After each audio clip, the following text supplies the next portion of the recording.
All Hello. right. Hello. Hello, everybody. I'm not going to do the introduction this time because I always do it. So someone else talk so I don't hog all the limelight. I am Okay. Trevor Fox. I am an artist in the furry community, and I am here on the third Tangled Virus podcast. I just spilled so much water on me. I was taking a There's sip of no water while you were doing the intro, and I missed my mouth. So it's all over my sorry. cheek and my stuff. I'm sorry. I know my voice is handsome and distracting, but I didn't mean to cause you to spill your drink. Okay, intro pause. Johnny, how do you miss your mouth? How do you miss your mouth? I'm drinking out of a mug, and I got a bad angle. It was like a little too curved when I went for the sip, and it spilled. I don't God. drink coffee, but like my favorite cup is I just love drinking out of mugs. Like I just drink like everything, like mug, water out of a mug. Soda I don't do soda out of a mug because that's too hard. But Yeah, I feel like soda's a weird thing to drink out of a mug. Everything else makes sense, like milk, coffee, Yeah. hot Mhm. chocolate, like that sounds fine. But like whenever it's like soda, it's like, what are you doing with your life? yeah, like, I did it once and it felt wrong. It's like a bottle, like a glass bottle. Like that's the way to drink a soda. Let me tell you. Indeed. By the way, I totally forgot to mention I was too busy judging our snappy friend over there. Hi, I'm Mallard, and I'm also an artist, and I like judging people apparently. And I'm Vino. I'm a writer who spills water on himself. But Goddamn. I got this mug like when I worked my first full time job. They gave you like it's a like kind of like mini like kit, and it came with like a mug, a toothbrush, floss, and hand sanitizer. Why would they give you floss? It was a What the dental hell, it's in the company. dentist office? It was a dental Oh, company. okay. That's yeah. But Yeah, that makes sense. I don't know what happened to any of this stuff. But to this day, I got this job in like 2016. Still drink out of that Uh-huh. mug. Never replaced it. It's a very good mug. I got to give credit to due. Wow. It's my favorite Dang. drink. Is It's it my like favorite. Is it like Uh, a big mug? Is it like also like how I describe this magnificent mug to me? So, I'm very curious. It's a nice porcelain white mug with the logo of the company slapped onto it. I heard that little weird noise was me slapping the mug gently. A handle, which all four fingers can fit in, with a nice room for the thumb. There's a little indent, so like it feels good. You can use Big boy mug. pretty much as many. You can use as many fingers as you want with this mug. Very durable. It keeps the temperature of your drinks very nicely. It's very nice and coolant. And I give it a solid 2 out of 10. Wow. Nice. Golly gee, Johnny. Now what I'm wondering is, where can I buy a mug just like this for myself? eBay. Thanks. Also, while on the topic of things to drink out of, I wanted to. This is the thing I wanted to bring up because I noticed this the other day. So, yeah, you know it's like those like kind of like translucent. You can kind of like see through like the color cups and they're like kind of like colored. Like so, it's like a like kind of like a pale green or like a pale blue, that kind of thing. Yeah, like the plastic cups, and like they also do glasses, like colored glass. Is that what you're talking about? Yeah, pretty much. Yeah. Yeah. So I learned this the other day that like if you put like a colored drink inside those cups, like it looks like the liquid's like the color. So like if you put like a blue Gatorade in like a green cup, it makes it look like the mixture of that color. Yeah. I never knew You that. didn't- You didn't know that? I never knew that was a thing. I had like a yellow cup and I had a red Gatorade. I poured it in. I'm like, wait a minute, it's changing to orange. But Johnny, that's like saying I didn't know that when I wore blue tinted sunglasses, the whole world would look blue. Well, I It's like, know, of course, but- of course it does. I don't know. I guess, but this is more like a mixture of colors. Surprised by that, rather than just a tint. Yeah, because it doesn't look tinted. Like when you look at like the actual liquor, like it doesn't look like the normal color of the liquid. It looks like the different color. And it tripped me out when I it can happened. see that being surprising. I can see that catching you off guard. I'm just fulfilling my role of being the judgmental duck over here. Cause it's like fucking like because you don't usually drink out of like colored glasses like that. Usually like either glasses or like solid cups. But like it's the first time like I ever like put like you usually think like a colored liquid like outside of like maybe orange juice, but even then that's not really a like a color that mixes well. Like you don't put like primary colors into like a see-through cup a lot of the time. It just never occurred to me that was like a thing that happens. Well, I'd imagine like this is just like a theory, me using like my artistic color theory over here. Look out! If you had like a red clear cup like that, and you pour blue Gatorade in there, it would look purple, Yes! wouldn't it? Exactly. You don't say! Oh my god! It's insane. To 23 years of life, I learned that this last week. You're off. Everyone's off doing their own thing. I'm learning about colors in the year 2020 in my 20s. Vino, I'm so proud of you. I'm That's so funny. proud of you. and I say that completely sincerely, and I'm not trying to like make fun of you in any way. I'm so proud of you. It's the little things in life, you know. It's like the little discoveries you make without anyone helping you. It's just like, oh, dang. Exactly. Yeah, like for example, I got my new desk set up today, and what's funny is this is also related to mugs too, so it's kind of funny. So literally, I got my new desk set up in my dorm room, and I had everything looking great. Got the lights set up and everything, and I didn't think about it.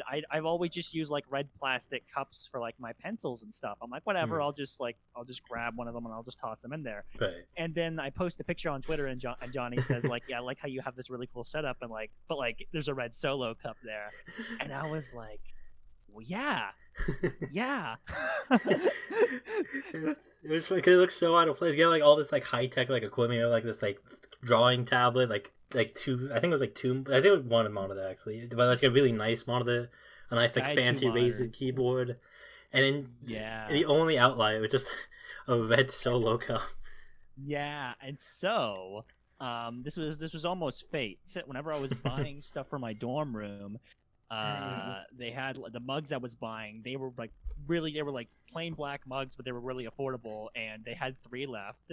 There's only me and my brother in this dorm room, so we only needed 2. But I'm like, oh, whatever, I'll just buy 3, whatever.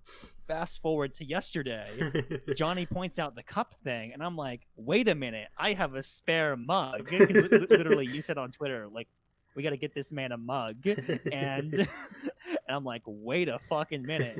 I dig through my pantry and like, oh look, I got a. Long story short, I have a mug now, and it's thanks to Johnny. So I got him the mug. Vino, I'm sorry. Yay! I made his desk look pretty. You did. I took a class on interior design. Yeah, exactly. Yeah, you did. Good job. I'm also proud of you for that. You wouldn't want to see my desk layout. I gotta clean up my room. Oh, my desk is also atrocious right now. It's so dirty. I don't know how. Look, for me, it's like my desk always has to be organized and clean. If it's like my workstation, so like if it's not tidy and clean, I just feel weird. Right. Well, it's good to keep it clean. I honestly believe that makes you more productive too. Like my thing is like, cause like I eat at my desk, so like sometimes like tiny little crumbs fall off. So like every like other like fucking day I have to like get the vacuum it up. And sometimes like I'll drink like bottles, but I'll leave the cap off and I'll just forget about them. So I just have like a bunch of caps on my desk. But I need to clean it. Like that kind of reminded me. After we finish recording, I might actually clean my desk. It's so filthy. Yeah, I might do that too. I love my desk because like everyone has like you like a office desk. You got like IKEA, Target, or whatever.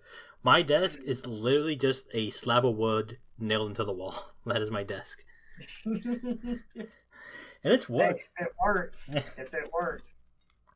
Like my uncle built it like when he first moved into the house. He like got wood and just slid it in, and it supports 2 monitors. One of which I can't even use because my video card only has 1 external port. So I have to buy an adapter. I just never did, so I can use 2 monitors. So I just have a super nice $80 monitor. I just physically can't use. Man, speaking of computer stuff, I was considering upgrading my graphics card. It's not going to be anything really soon, but I'm using a 1070, and I know that that's not bad, but there's better ones out there now, so it's just something I'm considering. Yeah, a 1070 is pretty great. Like for me though, it's kind of like I got a 1060 right now, but me, it's almost like I'm scared to upgrade my graphics card because that means oh hey, now I can do more gaming, but that's less time I'm spending drawing or doing school assignments. So I almost want to keep myself at this kind of okay sort of level, but not perfect, so I don't feel compelled to just get, be unproductive. Well, yeah. I understand that. But you gotta treat yourself sometimes. You do. Yes, sir, you do. Yes, sir, you do. I mean, heck, since last time happened, since our last podcast, I spent a week out in the cabin in Oklahoma. So that was the definition of me treating myself, just getting away. It's the only kind of vacation you can go on during this pandemic, really, if you think about it, is staying in a cabin because I've been wanting to go see Vino and Southern California for a while, pretty much this whole year, but I can't do it because what's there to do in Southern California right now? Everything's shut down. Pretty much. Yeah. My vacation has just been gaming or playing Final Fantasy 14 right now. I did a lot of work the other day. I finished a commissioned comic. I thought by the time I got most of the colors in, I was like, oh yeah, I've got 2-4 hours max left working on this comic. 8 hours later, I finally finished it. Freaking backgrounds and shading and lighting were killer. Damn. I'm not jealous of that. But I got it done, so that's what matters. I'm treating myself to video games. You deserved it. Yeah, that comic page came out really well too. Thank you. When it comes to comics, my take is, they're really fun to plan, and then when you finally have it done, the feeling of satisfaction is fantastic. But then everything in between is they're the most satisfying things you can finish. It feels really good when you finish a comic, but the build up to that, like you just said, oh yeah, I got 2 hours left. 8 hours later, yeah, that's just story of my life when it comes to comics. They're so time consuming, and it's really easy to get caught up in the details and trying to make everything look perfect, and you're speaking my language right now. Oh yeah, they're quite something. See, my thing with comics is I really love them, and there's two influencing factors with the way that I draw my comics. One being Calvin and Hobbes, and the second being Samurai Jack. In that I like to put as little dialogue as I can in it, and I'm also very fascinated with the layout, and I do my best to come up with really creative layouts or just unique ones that you don't often see, but make sure that the viewer can still follow along very easily without being confused or distracted. Right. And exactly. It's not easy. And sometimes I do mess up, but a lot of that trial and error has taught me what works and what doesn't work. And I've done research on it too, but that's where I have a lot of fun with comics. I like to do really weird stuff and see if it still works out. In the recent one I did, if you noticed, you kind of went down and followed it to the right, but then you read it from right to left at one part, but it shouldn't have had an interruption in flow because of the layout. Yeah. Man down. No, Mal! Oh no. He was about to make a point and I wanted to hear it.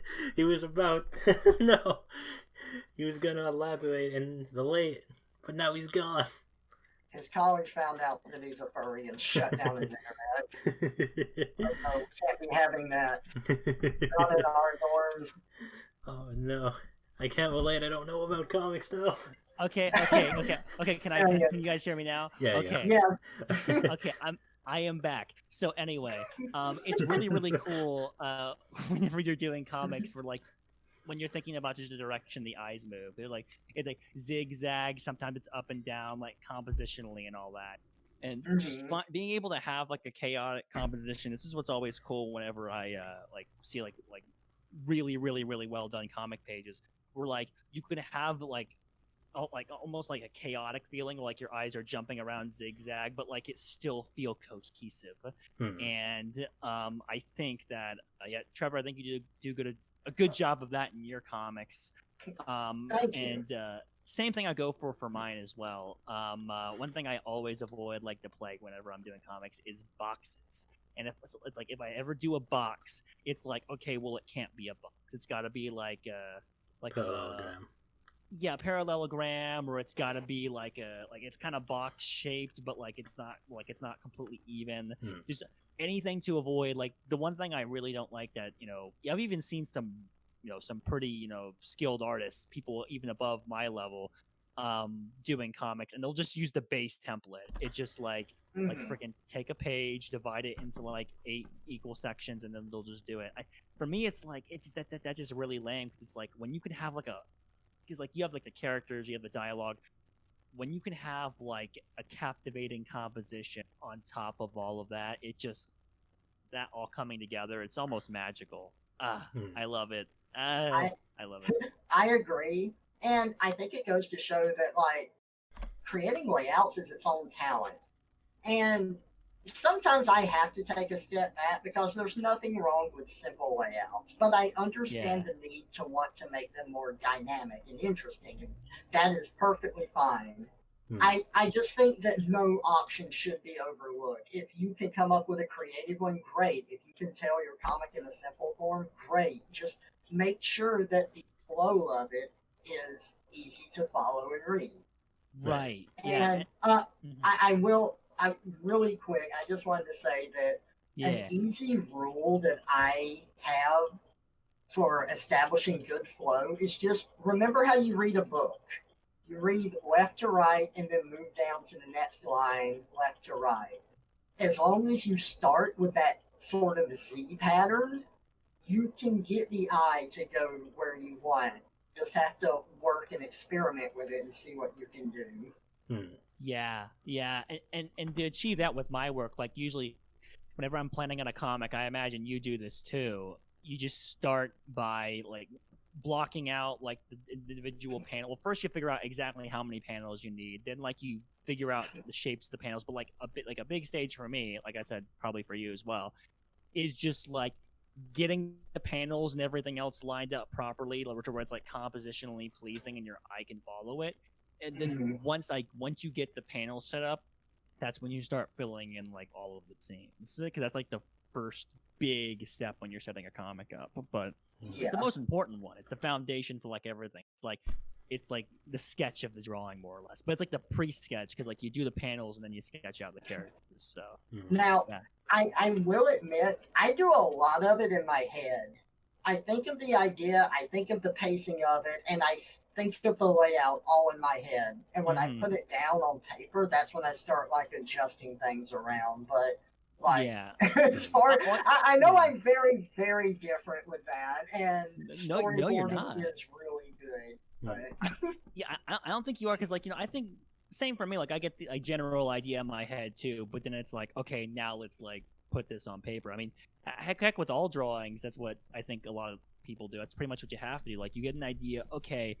Example for like a commission, like someone says, okay, I want my character, because we're TF artists, will say transforming into a dog or whatever. You get like a pose in your head and you try to draw it, and like you pull up potentially reference photos and you're like, okay, that pose I had in my head works great, perfect, let's keep going. But sometimes you'll sketch it out and you'll be like, okay, no, it's not quite coming out the way I wanted to. Let's try this pose, let's try this pose, let's try this pose. It's just part of the creative process where you get your idea and you try to put it onto paper. Now, whether or not that goes the way you want it to, you don't know. I think that whole forming an image in your head is just part of the process. Point is, you're not insane, Trevor. You're smart. I'm not going to judge you for that. I like judging people, but I'm not going to judge you for that. It's interesting to hear that kind of thing, because like the creative process for like art and writing is so different. Yeah, because like from my experience with writing, it's a lot more like you can tell me I'm stupid at any point because Okay. I've only dabbled a little bit in writing myself, but from my experience, it's a lot more like a train almost, where like you keep or like but not really a train, like building a skyscraper, where like you're building a level, and you're like taking the ideas as they come, but like you can still see like the process of it all coming together, like it's getting taller. Hmm. Versus like with art, it's like you're building the frame of the building and then you're building like the interior walls and then you're fleshing out what's already there versus like with writing, you're like adding a story, sort of kind of like no pun intended, of course, in this case. It's like art is like architecture in real life, and writing's process is like Minecraft. Huh, I like that. I like that. I like that. That's a good way of putting it. Like there's like so many like the both art and writing are hard in the own right. Excuse me. They're both hard in their own right, and like, but the actual like process is like vastly different. Because like some writers like they like brainstorming ideas. They'll take notes of the notes they want to hit. Me, I'm just a fucking gun. I just shoot, and I'm just gonna keep going till this hits a wall.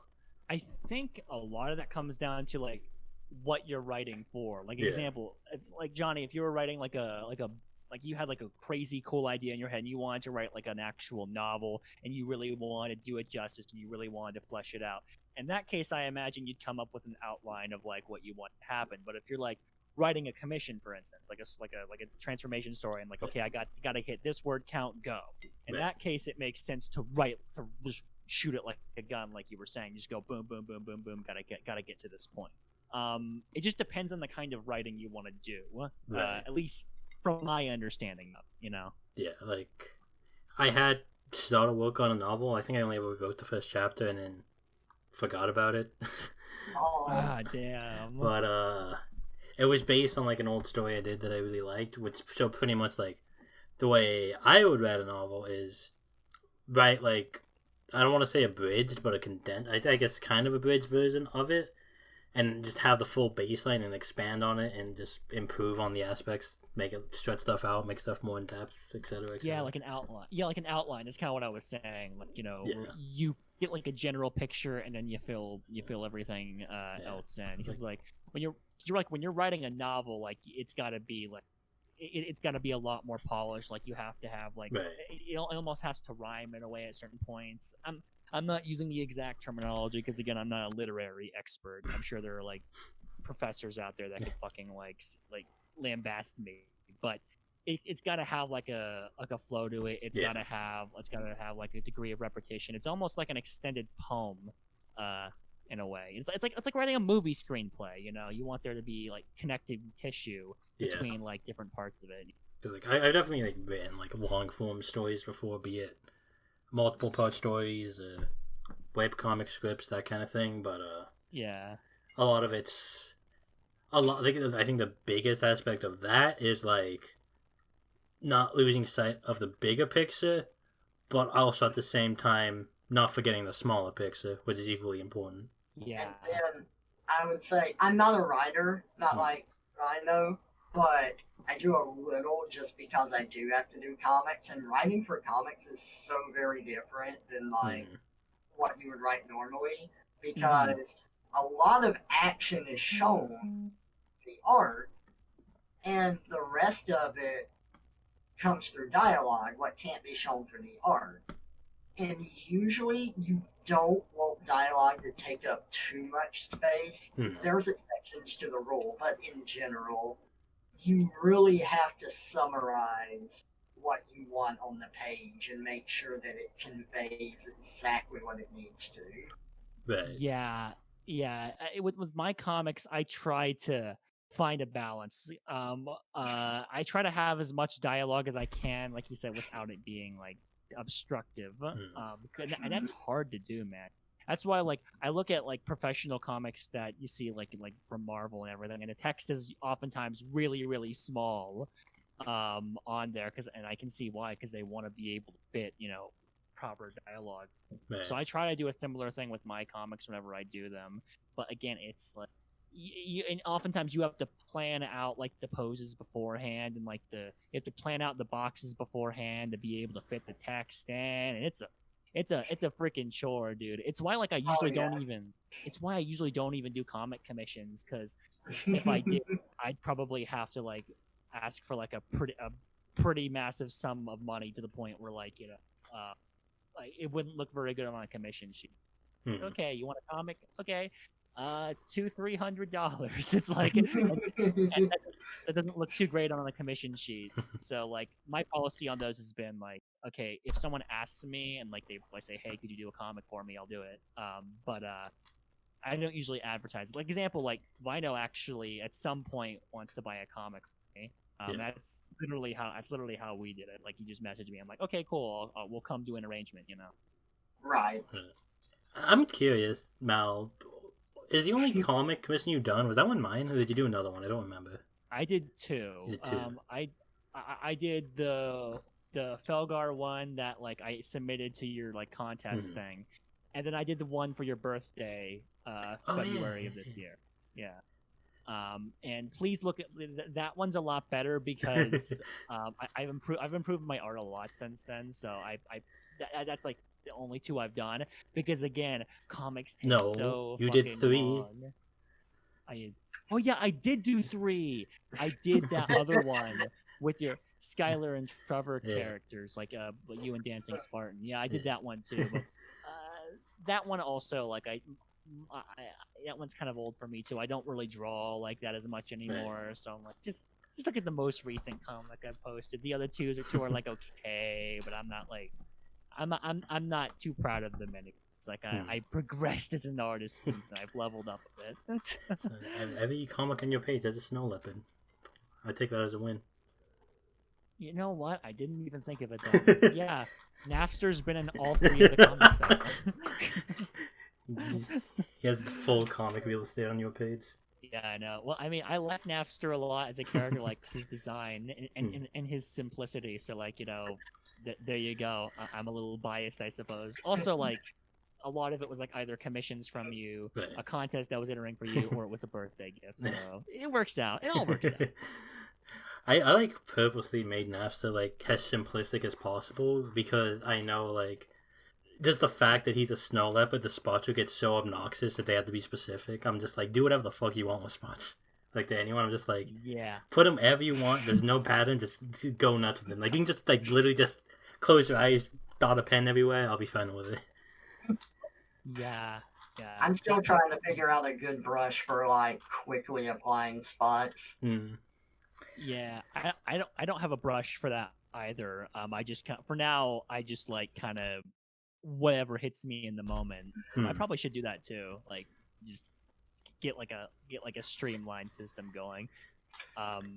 All of my randomized dot brushes don't really work well for snow leopard spots.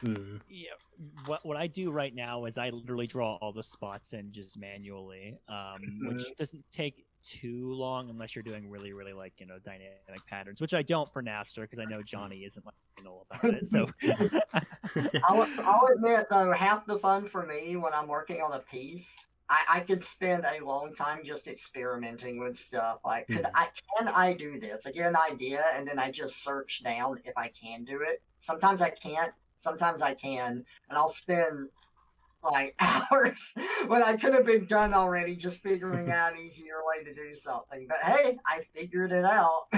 Yeah, dude, that's a great way of doing things. Honestly, a lot of times, like whenever I was first starting out, I was like, because like originally when I was starting to do this, I was just doing it because like, okay, I've been trying, to be an artist online for years, and I haven't been able to make money on commissions. I know I'll get involved with like for a fanny, like a fetish community, and I'll start drawing, more fetish geared art. And in the beginning, I was just like, okay, I got to crank out as much of this as possible. I got to get like a style down, bing, bang, boom, and I got to have really quick turnarounds. And thankfully I got to the point where, like, as time has gone on and I've been trying to improve my work, I've been studying anatomy and all that stuff, I've adopted a lot more of the philosophy that Trevor has, where it's like, hey, challenge yourself, push yourself, try something new, and you're gonna see a lot of benefit from that in the long run. And that's what I do with my work, because like you, Trevor, like sometimes I'll spend forever on a freaking piece, and I'll be like, I could have been done years ago. I know that feeling, but I yeah. I feel like I got some of that from my friend though, because he's a programmer and he really loves solving things, figuring things out, being really efficient. And he would delve into my art program and figure out like mechanics about it that I didn't know. And I'm like, oh, that's really convenient. Yeah, I'm going to start using that. Damn, But that's insane. I will say, for anyone doing digital art, the most important thing to do when you first get an art program that you like, you need, absolutely 100% need, to set up keyboard shortcuts that are going to work for you. Yeah. Do not track down, like, you need to learn where stuff is and what buttons are what, but you need to assign your pencils, your brushes, your erasers to keyboard shortcuts that you're going to be familiar with and recognize, because that will save you so much time. It really will. Now, for me, like, I didn't start out using Photoshop, but for most of my time drawing, I used Photoshop. So for me, all of the default Photoshop shortcuts, like E for eraser, B for brush, M for like the marquee tool, I use all those instinctively, and they carry over for Clip Studio Paint. But that's not going to work for everybody, right? I just, like, when I first started learning Photoshop, it was like I just drilled that crap into my head, and I've just been using it ever since. But there's much easier shortcut keys you could use for that. Like, for instance, like, I don't really use Control Z. I have like the command for Control Z assigned to like a separate key on my keyboard. It's like, it says G5 because I'm using like a fancy gamer keyboard that has like extra keys on it. Yeah, it's like a fancy pro gamer freaking MLG keyboard, and I have this like G5. I just have that assigned for like Control Z, step backward, whatever. That's what it is in Photoshop. So in that case, in that case, I completely remap it. But most of the time, I just use a default, like, keys that there are for Photoshop, but like PB, E, like K, I think Clip Studio Paint, like K is for like moving object. Yeah, it saves you so much freaking time. But like for writing, it's like it's just like open word processor, type, get your words permanent up as high as you can. Yeah, pretty much. Just the one thing, advice for writers. The two artists on this podcast giving a lot of good advice. Advice for writers: never write in anything that does not have an autosave feature. I remember I learned the hard way. It was the year 2013. I was writing. I used to write in this is like Microsoft Word clone. It was a story. I was really proud of it. I thought it was really good. I was like on a roll because like the way I write, and not everyone writes the way. I'll start and I won't stop till I'm like completely done with the story. I'm just a very momentum based writer. I get to the end. I'm about to save. It's just something out of a fucking like comedy movie. Right before I'm pressing Control S, my power went out. I'm like, fuck. Oh my god. I'm like hopefully I can recover this. There's like an option. Turn the computer on. Nope. It was completely gone. That story is lost to the sands of time forever. Oh wow. And ever since then, I've been a connoisseur of stash writer because it autosaves and it's very easy to post on DA. But always, Google Docs, any stash writer, I write with an autosave feature. Yeah, I took your advice on that too, because like, for me, like I learned because I started out writing in Notepad, or I use this app called Notepad++, so it's like a less shitty version of Notepad. And I realized that whenever I tried to like upload it as a TXT on Fur Affinity, a lot of the characters in that modified version of Notepad didn't transfer over, so I was left with all this weird distortion. But Stash Writer, it automatically, you just copy and paste that into a notepad and save it. It immediately saves like all the text version and everything. So it's good for that too. It's good for that too. So like if you're gonna write anything, use freaking Stash Writer. I took Johnny's advice early on, and I'm very happy I did. Stash Writer, though they made it slightly more obnoxious. PSA for anyone who thinks Stash Writer's gone, it's not gone. You have to upload a .text document, and then you can use it. It's very stupid, but that's how you do it now.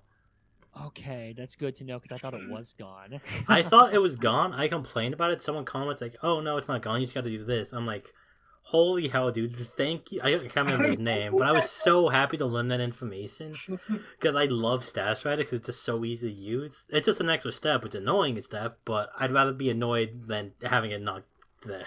So PSA. Yeah, the only other thing you could use is Google Docs. Like the thing I don't like about Google Docs is like it makes the spacing really weird when you transfer it to DA. So that's why I never liked using Google Docs. Like the way I have to do it is if I write like a collaboration with like another writer, we use Google Docs. We can type on the same document. I'll have to copy and paste it into WordPad, into Stash Writer, back into WordPad to save for TXT for Affinity. And then take the one from Notepad, put it in the Stash Writer, so it's nice and formatted for DA. Because Google Docs, there's like weird like line spacing if you just like directly transfer it. I don't know why. That's weird. Yeah, I've never tried using Google Docs. I've just always taken your recommendation, been like, you know what? Let's just go with Stash Writer. You know, the Snap knows what he's talking about. I will say though, Stash Writer, it does let a lot more grammar and spelling mistakes there too. Because people will be like, "Oh no, this is how it's supposed to be." Like, oh, okay, so it makes the proofreading part a little more obnoxious, but I think it's worth it because you have to deal with the headache of formatting. What can help is just doing Control A, Control Z, and then Control V into like Microsoft Word if you have that, and then it'll pick up a lot of the stuff. Not everything, but it'll pick up like spelling stuff. That's what I do with whenever I've written. I just put it into Microsoft Word at the very end, and then I just paste it back out. And even then I miss stuff, but it helps a little. Yeah, I've taken a slight use to Grammarly, which works sometimes, not all the time. Yeah. Like the downside of like it's like with transformations specifically, sometimes you just kind of gotta make up words that don't exist. Like bimboification is not a word, but we use it so regularly, stuff like that. Usually anything that ends in ification isn't actually a word, but we just use it. Yeah, it's great. This community had like its own special vocabulary terms. We could like make a whole class on that. my favorite thing about like the transformation is like for birthday gifts, it's just like we're really good friends. I'm gonna make you into someone else now. And that's like just and it's just like hell yeah. Oh, when you put it like that, that's really hard. I always have to start one like because around this time a lot of friends' birthdays. I always think about it. I'm just yeah, Johnny. Yeah, you're perfect just the way you are. You're a great guy. So long as everything about you changes. And then we like it. It's just like, yeah, dude, hell yeah. I love. Yeah, well, to be fair, you're a simple boy, Johnny. Everything about you doesn't have to change. You just gotta turn you into a girl, and that's it, and you're good. We take those. Of course, like you like other stuff too, like turning into a girl, and also like maybe like. So like a maid or like add like another adjective, right? Like still, it's like you're a TG boy. You're a TG boy. I'm a big fan of the TG, the mental chains, and animate's grown on me over the years. I will admit it really annoys me when I see people that say like TF instead of WTF because I always read it as transformation first. So like I'll read a sentence and it's like transformation is going on here. And I'm like, yeah. Oh, I know exactly what you fucking mean, but I think we're the problem, not them. But still. Oh, they're the problem. The acronym is WTF.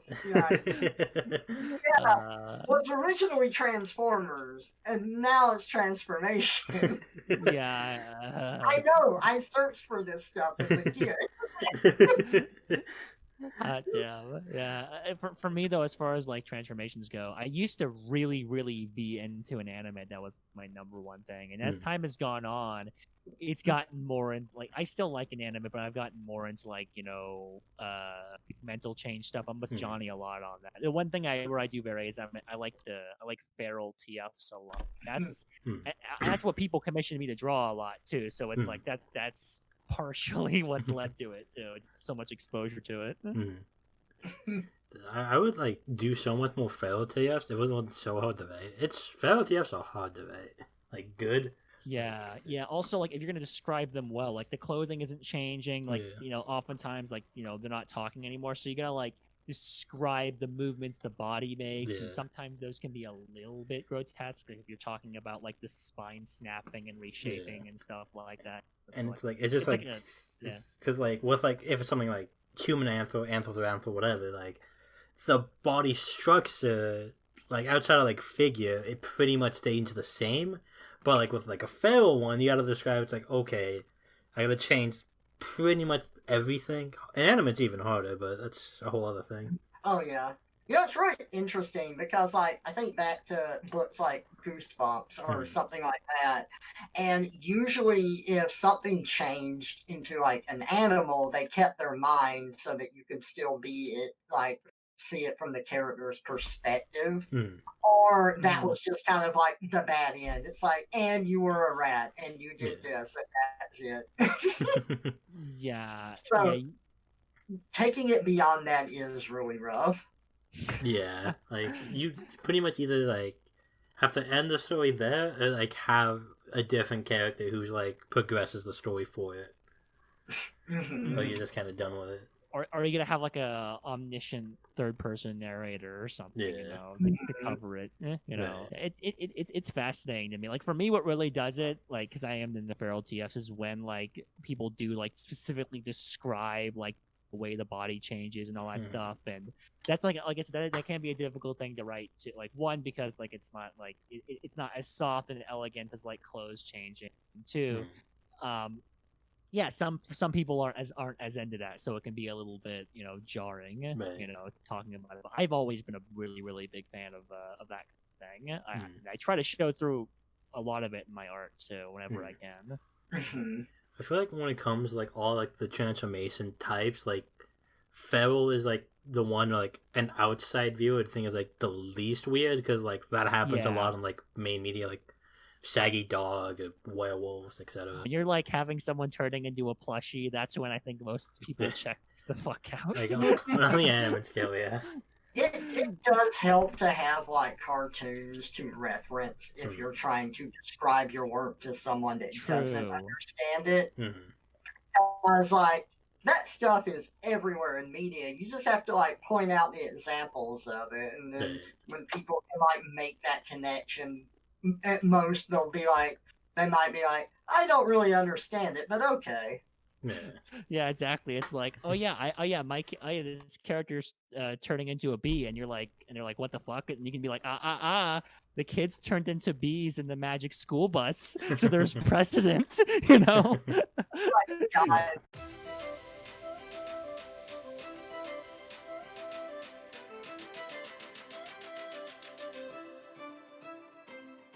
I don't know. Where do you go from there? Where do you fucking go from there? Fuck. So, what about that weather? We're talking about weather. So, characters. I know we wanted to kind of bring up the topic of our characters being furries and everything, like why they are what they are, what their inspiration. Yeah. I mentioned that I started drawing in this community just exclusively to make money, and then it kind of eventually became more than that. I created like my duck character, my demon duck character, Felgar, pretty much exclusively for that same reason. I wanted to create a brand. I'm like, I'm gonna make like what's one character you don't see a lot of Fur Affinity? Okay, you don't see a lot of ducks. Okay, how can I make them appeal to different kinks? Okay, well, I can give them like infinite magical powers, and I can just have him like transform people. I can have him shrink people. I can have him make himself grow giants. I can basically cater to fucking every kind of fetish out there with this character, and that's why I made him. That's why I would say. I think I dabbled in this in the first episode. I mentioned this. I wouldn't consider my Dutch character Felgar to be my persona. I consider him to be my mascot, more or less. So that's kind of where my character comes from. To give you an idea. Right. Okay. Kind of bouncing off of Mal. My original, I used to have a mascot originally. It was the first OC, the furry OC I ever made, Patricia. She was a pink weasel, and like she was my profile picture, pretty much just a mascot essentially. That transitioned into a female rat character. Amelia was the second character I ever made because I put a lot more of my personality into her. Like, I didn't consider her like a persona or anything, just a mascot. And then that happened for like a long time, and I'm just kind of like, I should make a persona. And part of the reason I did, I wanted like if like someone like say what I wanted to like give me a gift or like wanted like me include me in like a commission or a story or whatever. I wanted to like have something for them that was like I get representation of me, for lack of a better way. And so I'm like, okay, let's make a persona. Let's do this. Originally, I was gonna make him a husky just because I just like huskies, but I'm like, there's so many like canine personas out there already. So I'm like, yeah, I'm gonna be special and make it something that there's not a lot of that I still like, and that ultimately cultivated in snow leopards because I like the fur pattern. Gotcha. Okay. Yeah, that's good. And I love the name that you came up with too. We talked about this in the first episode, but like Napster is a great name, and it literally stands for not a furries. It's a little, no other names like it. I can say that proudly. He kind of like he was just a persona, and it was just kind of just meant to be that. And as time went on, he just kind of developed into a character where like his whole gimmick is like, oh, he gets transformed all the time. That wasn't really intentional. It just kind of happens. Like I knew, I'm like, okay, I'm gonna commission art of him transforming. Which Trevor was actually, I think, the first person to ever draw an after transforming way back when. Oh damn! So the Comedy of the Fox TF was the first one I got with Napster, and then I got like a few more after the fact. I started working full time at the time, so I had a lot more like extra money to spend. So I bought more, and then just because when I buy a commission, like no matter what, I always like writing like a couple like 500,000 word, if not more, like story to go along with it, because I just like writing for it. And at a time, I'm just like, I'm just gonna do this for a story, and then it like he's just annoyed he gets transformed all the time, and it just kind of stuck. Yeah. Except for when he transforms people, that's where like my duck character comes in.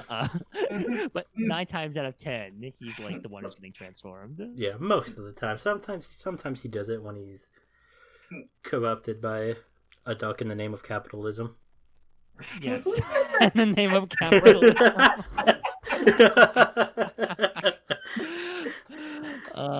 Well, I guess the origin of my song is a bit of a journey dating back to middle school. Oh, that's a long Yeah, like I started out where I really loved dragons. I drew dragons all the time when I was like 5th grade and all throughout middle school. I created a dragon sona pretty much. Now, this is before I knew anything about furries or the furry fandom. I just really liked cartoons and I really liked animal characters. And I wanted to be a dragon. I love dragons. I love fantasy about dragons. I wish there were more positive stories about dragons and that they weren't always so evil. And I do have one question for you, Trevor. I'm curious. Did you grow up watching Dragon Tales? Yes. I am not surprised at all. I also watched Dragonheart. That one I am not familiar with, actually. First one has Sean Connery in it. The second one was the first movie that I saw and it's very cheesy. It's very much a kids film. It's a B movie, but it's worse than the original Dragonheart, which was a B movie. That's hilarious. So just go in not expecting much, but as a kid, I was just happy because there was a friendly dragon. Yeah, So yeah. I made myself a red dragon. And then when I got into high school, I was like, well, dragons are kind of big. I think I want to be a smaller creature. And I really like foxes because I've seen all these Disney movies with foxes. You got Fox and the Hound and Robin Hood, and then I like games like Star Fox. I think I'll be a red fox. I think that would be a lot of fun. And high school is also when I came across more furry stuff. So I'm like, oh, okay, there's other people that like the same style that I do. And I was a fox for a long time, and it's where my name comes from. I found a web comic online called Vicky Fox, and I'm like, oh, I could give my character my first name and then name him Fox because he's a fox, and that's Trevor Fox. I like that. It's really simple, but I like it. So that's where my online name came from. That's when I made it. And yeah. And that happened for a long time. Like even getting into TF art and drawing it, I was still a fox. And then one day when I was in college, I was showing a friend a bunch of movies that I like Secret of Nim, The Rescuers, 2, oh God, what is it? An American Tale.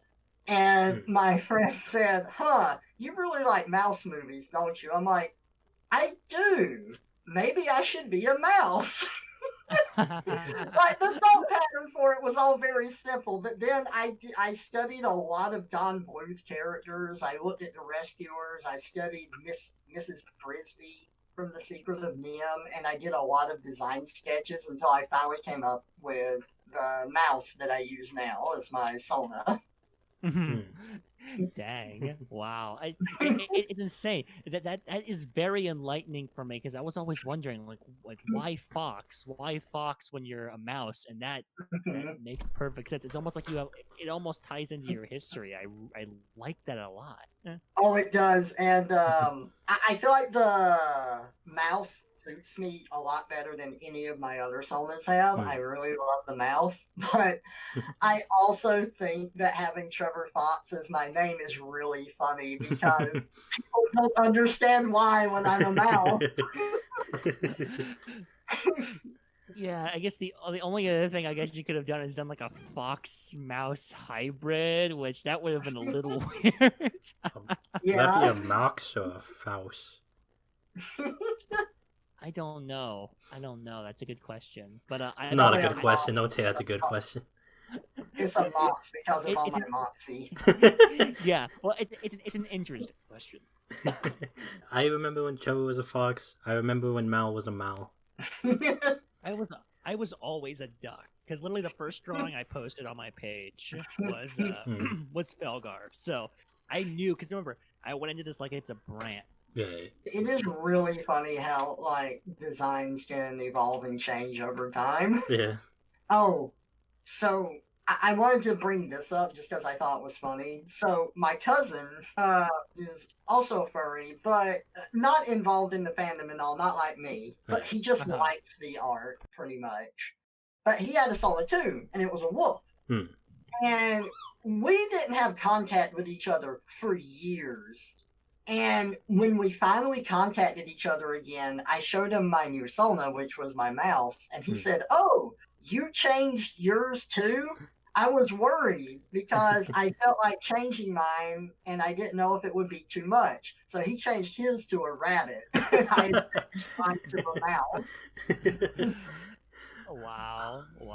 I feel like a lot of people have like either a dog, a fox, or like a wolf, like some kind of canine, persona at some point or whatever. Because apparently my first character as a kid was like a yellow dog named Brian. I found out later about the Family Guy character, so I had to change his name. So then I changed his name when I was like I want to say late teenager to Boomer, and then now that's a meme. So I don't know what his name is gonna be now, but let's just say his name has been constantly changing. But he's like just like a simple yellow dog character that I came with. That I haven't been using him for a while because like I made this new page. I've got like a whole brand going now with the duck, but technically, yeah, I had like a canine character / persona at 1.2.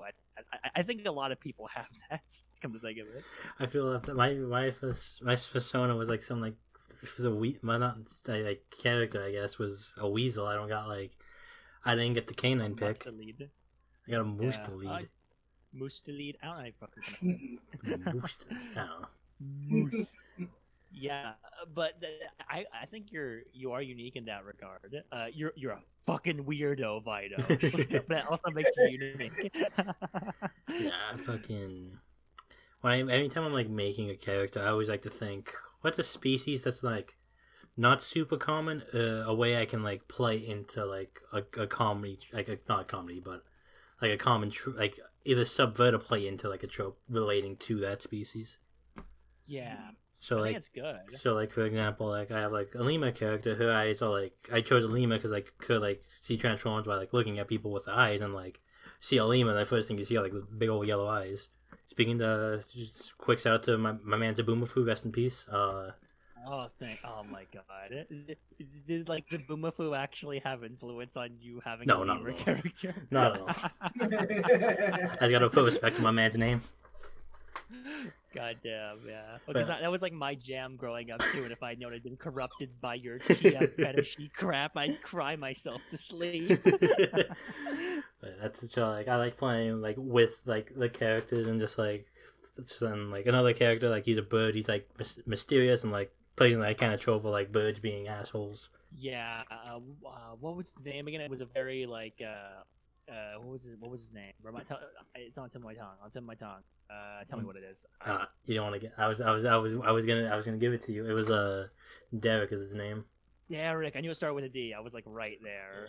Not used them in years. I haven't used like any of my characters in like years. That's why I did like the OC sale thing because like I'm gonna write these fucking characters whether people like it or not. I'm doing it. Yeah, it's a shame. I really like Derek. You know, he's like this. Is he a parrot? Yeah, he's blue parrot. I don't know why I had to think about that. Yeah, I said no. Yeah.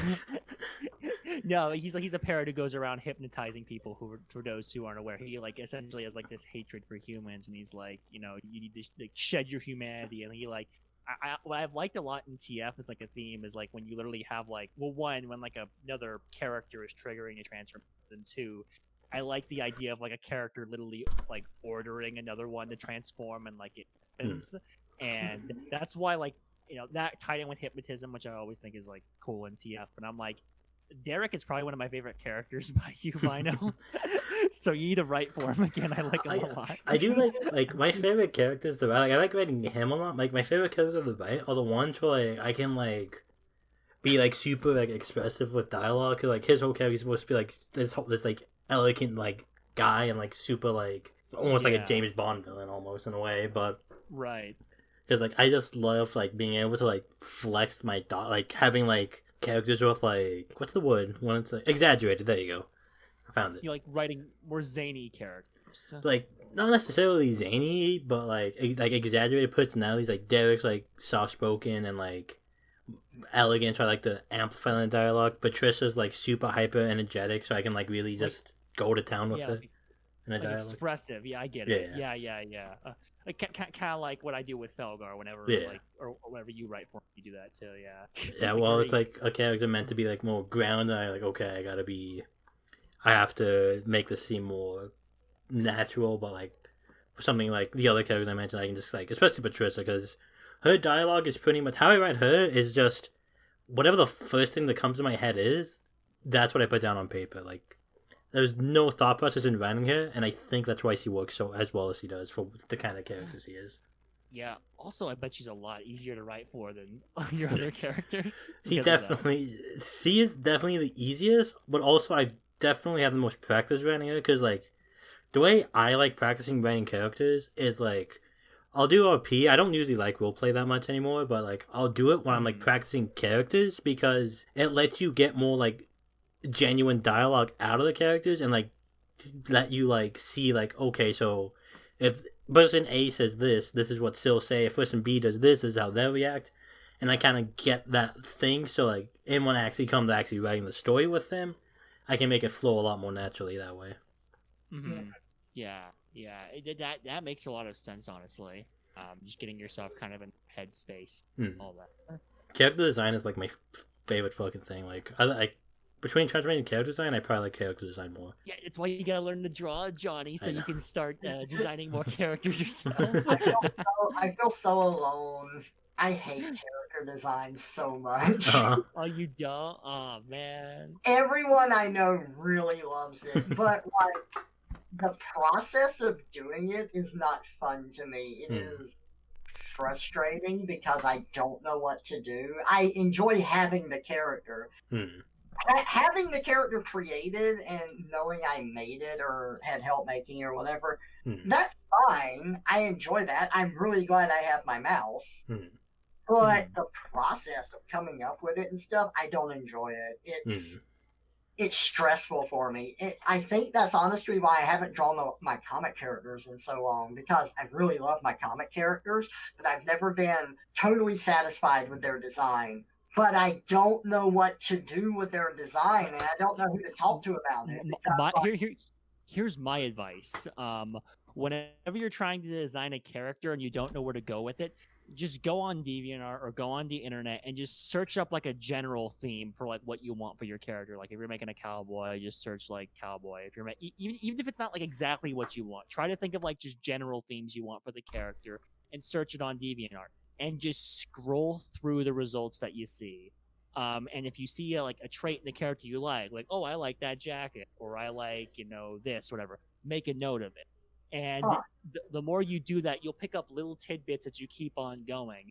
And especially if you save the ones you really like, then you can use those for reference images whenever you're designing your characters, so you have a basis for what you're doing. So it's not just like you're trying to draw from imagination and you just hit a wall when you don't have like all these reference images. You get those reference images and you try to inspire yourself. That's what you're really trying to do. You're trying to get reference images for drawing the character, sure, but you're really just trying to get the inspiration flowing, if that makes any sense. That's a good idea. I think I'm going to have to do that, because at the moment, I don't really know what I want. And that's the hardest part about it. I want to draw them, and I like them, and they're close, but it's not quite there, and I don't know what's off.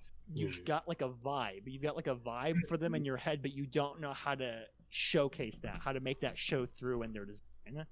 Exactly. Like, right now, I would say that, like, parts of their design is fine and is consistent, but other parts are not, and I cannot keep the design consistent in it, and I need something that I know that I like, that I know is going to look good, that I can draw, and I can consistently draw it.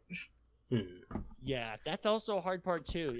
Even now, I've been drawing, like, my character Felgar for, like, a year, and even now, sometimes I'll do a drawing of them and I'll be like, that looks a little weird, and I'll have to start over.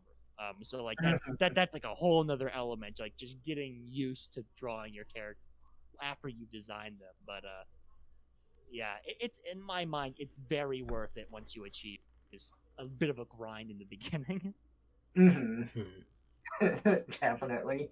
All right, but I'm gonna do that DeviantArt scrolling thing and see if that helps me out. Yeah, dude, give it a shot. Yeah, I'm glad I can lend you a hand, because it's helped me a lot too. Because when I was designing like my Demon Duck character, I'm like, okay, I want to give him clothing, but I don't want to give him a lot. And I want to like it. That's how the vest thing came about for my character, because I was like, where the heck do I go with this? How do I make him look like kind of intimidating but still loose? And yeah, it's hard to put all of those puzzle pieces together. But yeah, give it a shot. I hope it works out for you. Thank you. I don't know, this reminded me of something funny though. So with my comic characters, I finally put out like the ending to an arc, pretty much. Like, I don't know, I haven't really done enough that I can really call anything an arc for that comic series, but I essentially reached the ending of the arc, and I just kind of took a break from it. But in the final comic, I had one of the characters have a Mazda car, and I looked up like all of these references so that I could draw the car correctly. Probably one of the best cars I've ever drawn in that comic. Mm-hmm. And I had a front view and a back view. And I had a friend who likes cars, and he's like, "You drew 2 different models of Mazda from different years." Hey, and he can tell just based on the front and back of the car. I'm like, I don't know cars. I dude, it doesn't. It literally does not matter in the slightest that you did that. It's a unique car. It's a unique car that exists in this universe. Just go with that. I thought it was hilarious, though. Like, I never would have thought if you hadn't said anything. It's funny. Yeah, an audience member isn't gonna be like, "Whoa, you messed up on that car," Like, oh, wait a minute, so, that's you're 2 good. cars. Yeah. Oh man. But yeah, I think we're just about out of time, if not over time. Yeah, we've been going for a little over an hour, so probably time to wrap up. A few topics we didn't quite get to, we can get to next time we record, hopefully. Awesome. Because we are a little over time, not a whole lot though, but this was Tangled Wyatt's episode 3. I forgot there's a middle episode sometimes. That's gonna go up by the time you hear this, because that's how episodes work. That's very true. Indeed. Well, on that lovely note, we will see you guys next time around. We will. Bye, everyone. We might have a logo by the time this comes out. I don't entirely know. Maybe. Who knows? I don't. Future us do. But Future us doesn't want to come back in time and tell us about President us to know if we got the logo yet.